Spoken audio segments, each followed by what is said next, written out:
Now time for your Consumer Report. Summer is a perfect time for kids to enjoy the great outdoors. Unfortunately, camps can be crawling with critters. Some are just annoying, but others may be hazardous to their health. Luckily, Consumer Reports has steps you can take to help ward off unwanted insects and parasites to keep your campers happy and healthy. We'll start with mosquitoes. More than just an itchy annoyance, these bloodsuckers carry a number of diseases. Among the most common, West Nile virus. Thousands of cases are reported to the CDC every year. Ticks can also carry a number of diseases like Rocky Mountain spotted fever and Lyme disease. So insect repellent is going to be key. For best protection against both mosquitoes and ticks, Consumer Reports suggests looking for products that contain 15 to 30% DEET, which the CDC says is safe for use on children over 2 months old.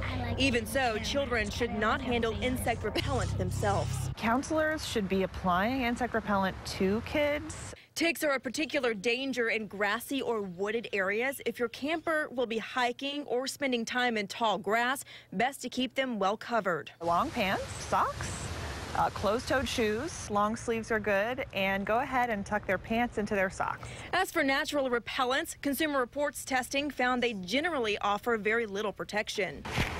3 bugs on her. Another creepy crawly, lice, which most likely spread through head-to-head contact. 4 seconds for a bug to spread from one person to the next. Making matters worse, a majority of lice are now resistant to many over-the-counter lice treatments, which means you'll need to comb them out. Lice expert Anna Croce says preferably with a metal comb.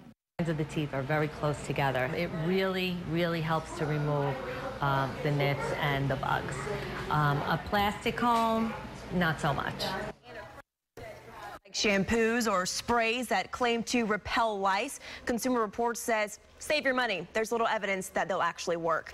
And we have even more information on this story posted for you right now on WFLA.